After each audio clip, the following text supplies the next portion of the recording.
According to IPCC 1880 से लेकर अभी तक ग्लोबल सी लेवल 8 से 9 इंचेस तक बढ़ चुका है और ये पिछले कुछ सालों से अच्छी खासी गति से बढ़ रहा है। सी लेवल के बढ़ने का मेन कारण ग्लोबल वार्मिंग है, पर हमने तो सुना है कि ग्लोबल वार्मिंग से हीट बढ़ती है और इसी कारण से नदियां, तालाब, कुएं सब सूखने लग जाते हैं। तो फिर समुद्र का पानी बढ़ कैसे रहा है और क्या 10-12 इंच समुद्र में पानी बढ़ने से हमें किसी तरह की परेशानी होगी? इन क्वेश्चंस का आंसर और साथ ही इस टॉपिक पर आज हम डिटेल्ड बात करने वाले हैं, सो वीडियो को आखिर तक जरूर देखिए।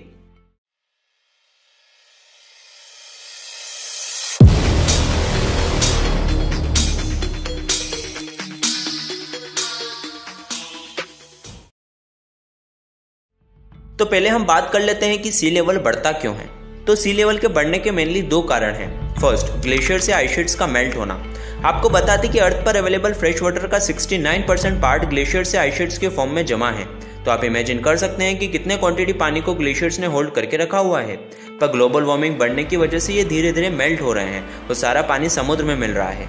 1970 से लेकर अभी तक माउंटेन्स और ग्लेशियर्स के मेल्ट होने के प्रोसेस में अच्छी खासी तेजी देखी गई है। The decadal average loss from glaciers in the world के डाटा के मुताबिक 1980s में ग्लेशियर्स में 6.7 इंच का लॉस देखा गया था, 1990s में 18 इंच लॉस, 2000s में 20 इंच और 2010s में तो 33 इंच का लॉस देखा गया है। मतलब 40 साल में मेल्टिंग रेट लगभग 500% तक बढ़ चुका है। अगर हम सिर्फ ग्रीनलैंड आइस शीट्स की बात करें, जो कि नॉर्दर्न हेमिस्फीयर की लार्जेस्ट आइस शीट्स हैं, वहां पर 1992 से लेकर 2001 के बीच हर साल मेल्टिंग रेट 34 बिलियन टन होता था, जो कि 2012 से 16 में बढ़कर 247 बिलियन टन पर ईयर हो गया है। इसके अलावा अगर हम एंटार्क्टिका आइस शीट्स की बात करें, जो कि अर्थ पर आइस का लार्जेस्ट सिंगल ब्लॉक है, जिसने 98% अंटार्कटिका को कवर कर रखा है, वहां पर 1999 से 2001 के बीच melting rate 51 billion ton per year होता था, जो कि 2012 से 16 के बीच बढ़कर 199 बिलियन टन पर ईयर हो गया है। और साइंटिस्ट का मानना है कि अगर अंटार्कटिका के 2 बड़े आइस शीट्स मेल्ट हो जाते हैं तो सी लेवल 60 मीटर्स तक बढ़ जाएगा। ग्लेशियर्स के मेल्ट होने के अलावा अगला रीजन जो कि सी लेवल राइज का कारण है, वो है सी वाटर का कंटिन्यूसली गर्म होना। ग्लोबल वार्मिंग के बढ़ने की वजह से समुद्र का टेम्परेचर बढ़ जाता है, जिससे वाटर मॉलिक्यूल्स में काइनेटिक एनर्जी बढ़ जाती है और मॉलिक्यूल्स रैपिडली मूव करने लगते हैं, जिससे मॉलिक्यूल्स के बीच की दूरी बढ़ जाती है and as a result water body expand हो जाती है और सी लेवल बढ़ जाता है। इन 2 मेन पॉइंट्स के अलावा एक और फैक्टर भी है जो भले ही कम रेशो में पर सी लेवल राइज में एक रोल प्ले करता है, ground water pumping. Global warming के बढ़ने की वजह से लैंड पर मौजूद कई लेक्स, रिजर्वायर, रिवर का पानी सूख जाता है, यहाँ तक कि सॉइल में मॉइस्चर भी खत्म हो जाता है। और इस समय भी ग्राउंड वाटर को कंटिन्यूसली पंप किया जाए तो ग्राउंड वाटर लेवल काफी कम हो जाता है, जिससे जो रॉक्स और सेडिमेंट जो कि पहले वाटर की वजह से सैचुरेटेड थे, वो पानी के ना होने के कारण कॉम्पैक्ट होकर सेटल होने लग जाएंगे। इस प्रोसेस को सब्सिडेंस कहा जाता है।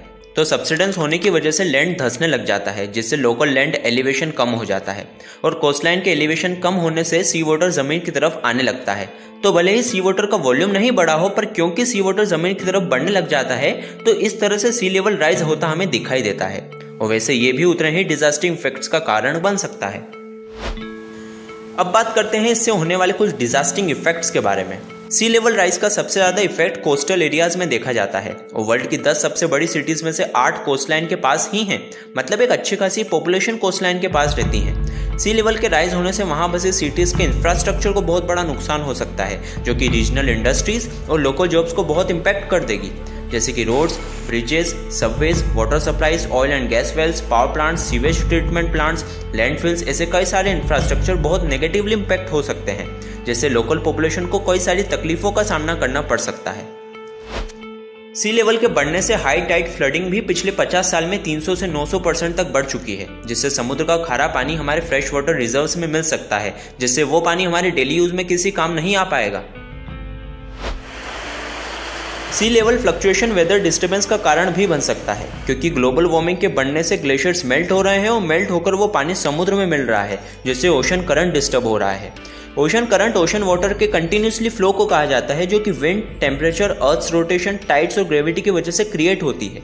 ये वाटर फ्लो इक्वेटर से वार्म वाटर और प्रेसिपिटेशन को पोल्स तक और कोल्ड वाटर को पोल से फिर से ट्रॉपिक्स पर ट्रांसफर करने का काम करता है, जिससे हमारे प्लेनेट का क्लाइमेट इवनली हर जगह डिस्ट्रीब्यूट होता रहता है। पर ओशन करंट में डिस्टर्बेंस आने से इक्वेटर और भी ज्यादा गर्म और पोल्स और भी ज्यादा ठंडे होने लग जाएंगे, जो कि ना ही हमारे लिए और ना ही किसी और लिविंग क्रिएचर के सर्वाइवल के लिए अच्छा होगा। सी लेवल के बढ़ने से सिर्फ हमें ही खतरा नहीं है, बल्कि कई वाइल्ड एनिमल्स स्पीसीज खतरे में हैं। यहाँ तक कि फिशेस, जो कि भले ही सी वाटर में ही रहती हों, पर फ्रेश वाटर और सी वाटर के कंटिन्यूसली मिलने की वजह से वाटर की सैलिनिटी में चेंजेस और टेम्परेचर में चेंजेस, यहाँ तक कि फिशेस के मेन फूड सोर्स सी प्लांट्स के भी डिस्ट्रीब्यूशन और एबंडेंस में चेंज आने की वजह से फिशेस और सारे ही सी एनिमल्स के सर्वाइवल के लिए कई मुश्किलें आकर खड़ी हो जाएंगी। अब बात कर लेते हैं कि क्या हम इसे रोक सकते हैं। सच कहा जाए तो इसे पूरी तरीके से रोक देना अभी तो पॉसिबल नहीं है, पर हाँ, हम कुछ प्रिवेंटिंग मेजर जरूर ले सकते हैं जिससे हम इसकी स्पीड को रोक सकें। जैसे कि ग्रीन हाउस गैस एमिशंस को कम करके। ग्रीन हाउस गैसेस सबसे बड़ी रूट कॉज है इस पूरी एक्टिविटी का। इन्हें कम करके हम डायरेक्टली इस प्रोसेस को स्लो डाउन कर सकते हैं। दूसरा तरीका है रिन्यूएबल एनर्जी पर शिफ्ट होकर। पेट्रोलियम, कोल, सीएनजी, न्यूक्लियर फ्यूल्स, ये सब एनवायरनमेंट को ऑलरेडी बहुत नुकसान पहुंचा चुके हैं। इसलिए रिन्यूएबल सोर्सेज पर शिफ्ट होना बहुत ज़रूरी हो गया है, जैसे कि solar energy, wind energy, hydro electricity, geothermal power, biomass, ये सब क्लाइमेट को काफ़ी कम नुकसान पहुंचाकर हमें एनर्जी प्रोवाइड कर सकते हैं। इवन हम इंडिविजुअली भी हमारे घर में सोलर पैनल्स लगवाकर एक कदम क्लाइमेट प्रिजर्वेशन की ओर बढ़ा सकते हैं। थर्ड और लास्ट तरीका है by building natural coastal habitats. Sea level को कंट्रोल करने का बेस्ट तरीका है नेचुरल बैरियर्स को कोस्टल एरियाज में लगाना, जैसे कि mangrove, sea grass, coral reef, sand dunes. इन सब के कोस्टलाइन पर होने से ये पावरफुल वेव्स से कुछ एनर्जी एब्जॉर्ब करके फ्लडिंग के चांसेस कम कर देते हैं और इनके डेंस रूट्स सोइल को बाइंड रखने में मदद करते हैं, जिससे कि इरोजन के प्रोसेस को रिड्यूस किया जा सके। ये थी सारी कंट्रोलिंग मेजर्स जो हमें सी लेवल राइज को कंट्रोल करने में मदद कर सकते हैं। तो आपको वीडियो कैसी लगी मुझे कमेंट करके बताइए, और अगर आपको अच्छी लगी हो तो प्लीज़ लाइक एंड सब्सक्राइब करना मत भूलिएगा। Catch you later.